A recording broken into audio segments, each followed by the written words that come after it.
Dan saudara, ini adalah visual terkini di mana Paus Fransiskus sudah tiba di dalam gereja katedral untuk melakukan pertemuan dengan uskup, imam, dan juga katekis. Dan nampaknya memang sudah dimulai acaranya.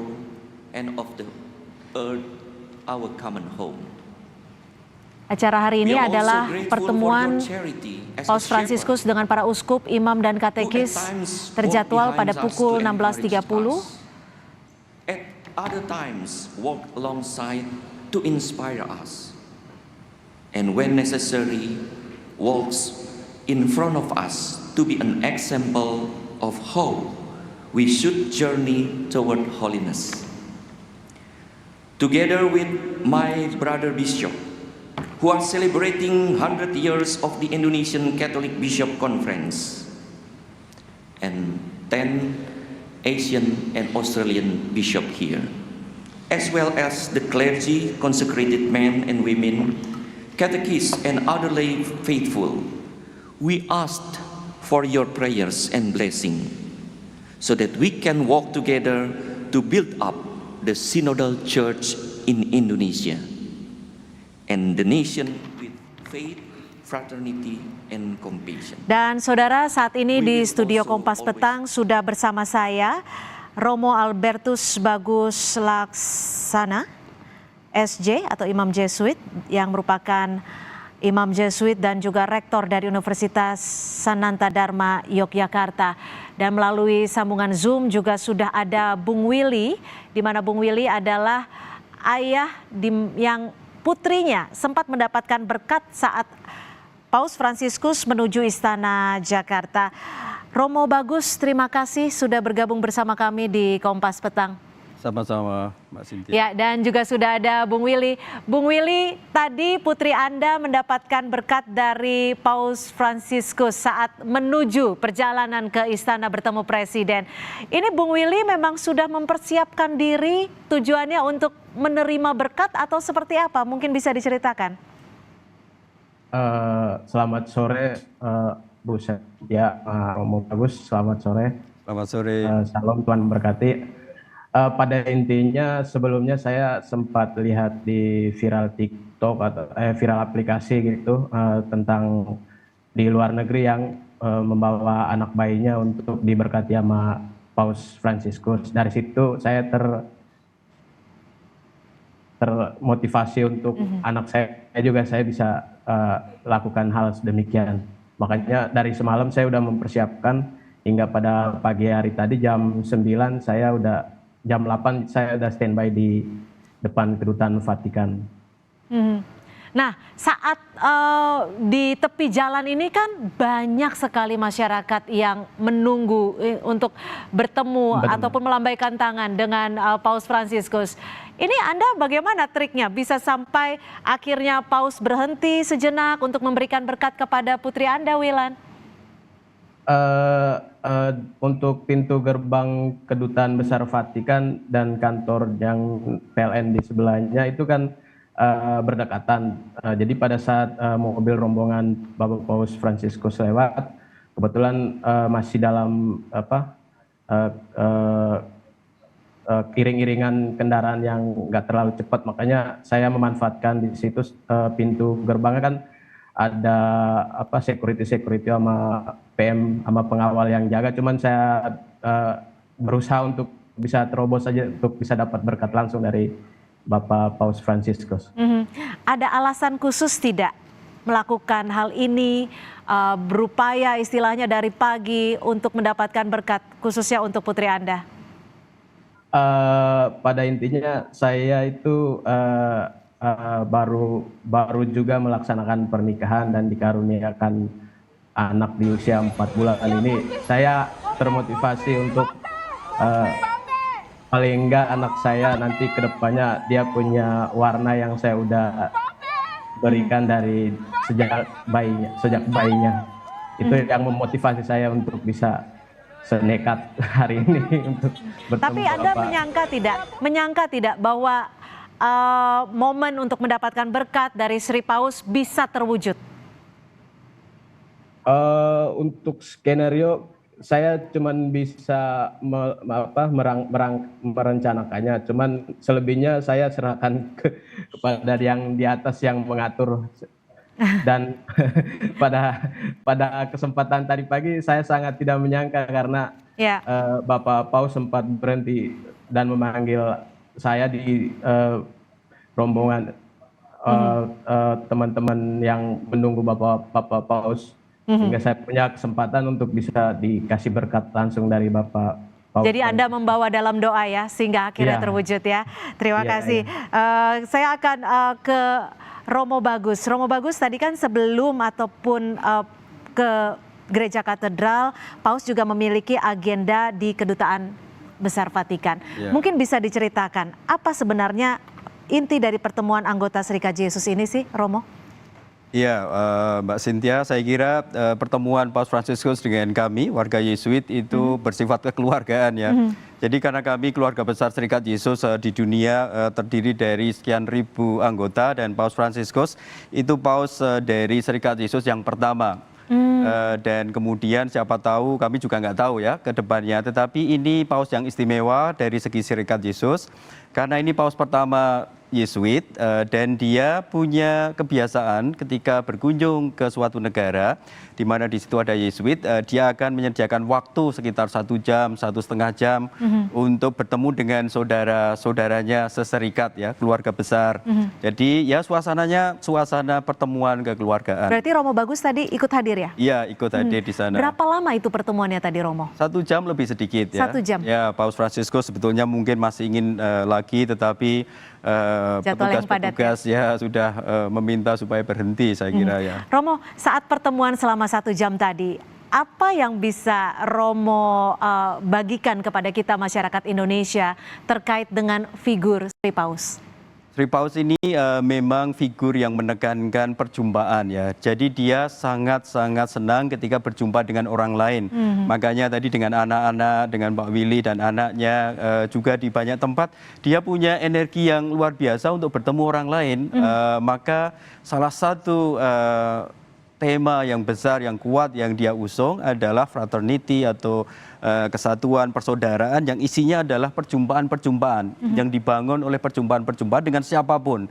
Nah, untuk seorang pemimpin yang sudah berusia 87 tahun dan sebagainya, energi perjumpaan bahkan dengan anak-anak, dengan orang yang tidak dikenal langsung, itu kan sebetulnya membutuhkan energi ya, Mbak Cynthia. Tetapi dia mempunyai itu, maka perjumpaan dengan siapapun termasuk dengan warga Serikat Yesus juga berada di dalam konteks itu sangat menyenangkan, sangat penuh sukacita, dan sukacita itu. Tapi gini Romo Bagus, kita sebagai umat Katolik, umat Kristiani, kadang menduga-duga sangat sulit untuk bisa bertemu dengan paus, dengan seorang paus. Dan tampaknya di Indonesia citra itu bubar gitu ya. Sangat mudah sekali untuk bertemu, bahkan bersalaman dengan Sri Paus. Ini tampak juga saat pertemuan Jesuit tadi. Sangat tampak bagaimana dia bercanda, kemudian sangat lepas ya, tidak ada teks yang dibacakan, langsung datang dan kemudian menyapa kami semua. Kemudian juga senang dengan suasana persaudaraan, banyak kaum muda Yesuit juga. Kemudian juga banyak juga memberi hal-hal yang sangat personal gitu ya untuk konsumsi keluarga kami begitu ya. Bagaimana membangun persaudaraan itu, dan juga aksesibilitas itu nih, orang tokoh dunia yang dipimpin itu 1,2 miliar orang, dan usianya beliau sudah segitu, sudah sebetulnya sangat senior, dengan kesehatan yang mungkin juga sudah turun. Dan Gereja Katolik memang punya tradisi ini ya. Paus itu berusia kadang-kadang sangat lanjut, dan pekerjaannya banyak, dan pekerjaannya itu dia lakukan seumur hidup kan sebetulnya. Tetapi ketika dia tampil sebagai pribadi yang otentik, yang penuh sukacita, menyapa semua tanpa ada batas-batas protokoler yang terlalu resmi atau batas-batas pribadi yang sulit ditembus, saya kira ini luar biasa. Luar biasa ya. Tadi pertemuan dengan Jesuit, dan hari sore ini bertemu dengan uskup dan imam. Apa yang membedakan antara pertemuan siang ataupun jelang sore tadi dan juga hari ini di katedral? Ya, saya kira kalau yang siang tadi itu pertemuan kekeluargaan. Jadi bahasa mudahnya alma mater gitu ya?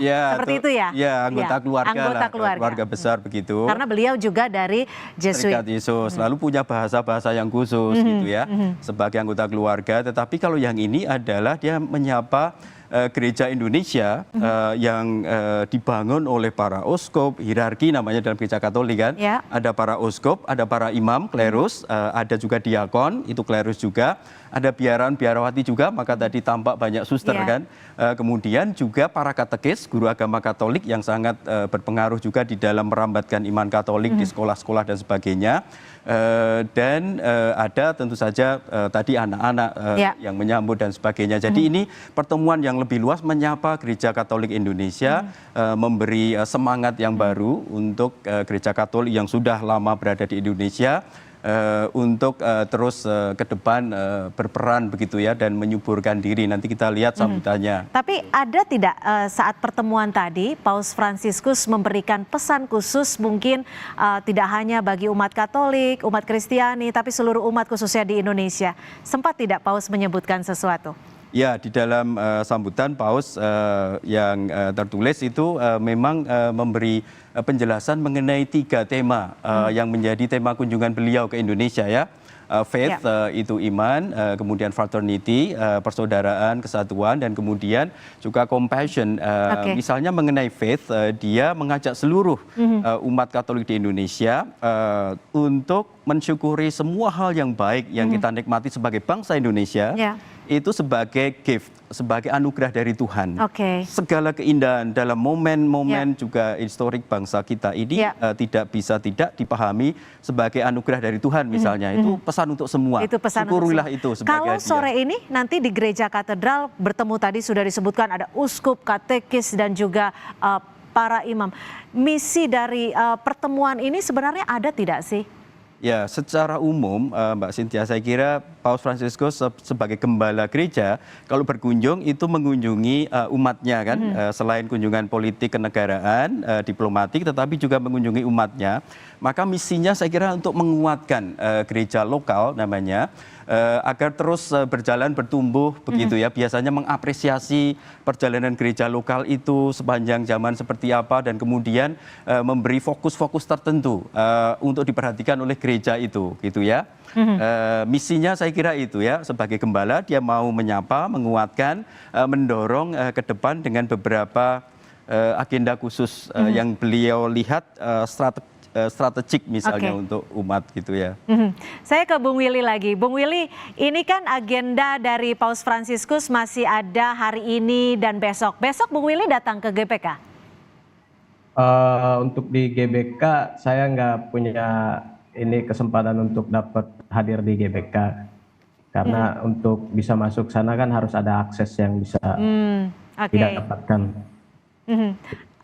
Apa yang sekiranya dari Bung Willy dan juga keluarga, apakah mungkin akan mengikuti ibadahnya secara online atau mungkin tetap datang ke GBK untuk merasakan antusiasmenya? Untuk itu belum direncanain, cuman paling mudah-mudahan dikasih kesempatan bisa hadir di depan GBK untuk bisa menikmati euforianya, bisa hadir di sana menyambut kehadiran Bapak Paus Fransiskus di GBK untuk merayakan misanya. Bung Willy, kalau Anda melihat sosok Paus Fransiskus, apa yang ada di benak Anda? Karena kita tahu Paus Fransiskus ini dikenal sebagai paus yang sangat bersahaja, sederhana, tapi juga sangat cair, bahkan sukanya olahraga bola gitu ya. Ada tidak? Selebihnya untuk Bapak Paus ini saya lebih banyak melihat dengan sudut pandang saya dalam hal untuk anak-anak kecil, dia selalu welcome untuk bisa memberikan berkat. Terus untuk siapa aja, intinya kalau ketemu Bapak Paus, dan bahkan di Indonesia aja, dari sudut pandang saya ketika turun dari bandara hingga pada hari ini, Bapak Paus selalu ngebukain jendela untuk memberikan salam untuk semua umat-umat yang ada di Indonesia, di Jakarta terlebih khususnya. Oke, Romo Bagus, ini Ya. adalah kunjungan Paus kurang lebih 32 tahun terakhir ya? 89 yang terakhir.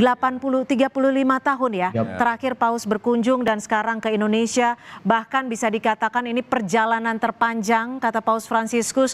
Pastinya tidak bisa dipungkiri, pasti akan melelahkan. Menurut Anda kenapa Paus Fransiskus memilih Indonesia, bahkan jadi negara pertama yang dikunjungi dalam kunjungan apostolik ini? Ya, saya kira jelas bahwa Indonesia mempunyai peran yang khusus di hati Paus Fransiskus dan gereja di Katolik Vatikan ya, karena gereja di Indonesia, gereja Katolik di Indonesia itu tumbuh bersama masyarakat Indonesia yang plural, dan di dalam pidato Paus Fransiskus di hadapan Presiden Joko Widodo dan para menteri dan korps diplomatik tadi siang Ya. juga ditekankan mengenai keunikan Indonesia di dalam percaturan dunia, yaitu keragaman yang dijaga menjadi harmoni, kekuatan keragaman budaya, agama, Bahkan dan bahasa memuji ini. Bhinneka Tunggal Ika ya? Bhinneka Tunggal Ika, persis. Di zaman sekarang di mana dunia global dihantui oleh perpecahan dan diwarnai oleh peperangan, saya kira posisi Indonesia, prestasi kita secara kultural ini untuk membentuk sebuah masyarakat yang plural tetapi bersatu, menghargai agama, menghargai satu sama lain, tetapi juga tetap mau ikut di dalam penyelesaian perkara-perkara global. Saya kira itu sangat istimewa untuk Paus Fransiskus. Maka dari itu memilih Indonesia Ya. dan tampak begitu hangat untuk menyapa masyarakat Indonesia. Kita masih akan Ya. lanjut lagi, Romo Bagus dan juga Bung Willy tetap bersama kami di Kompas Petang.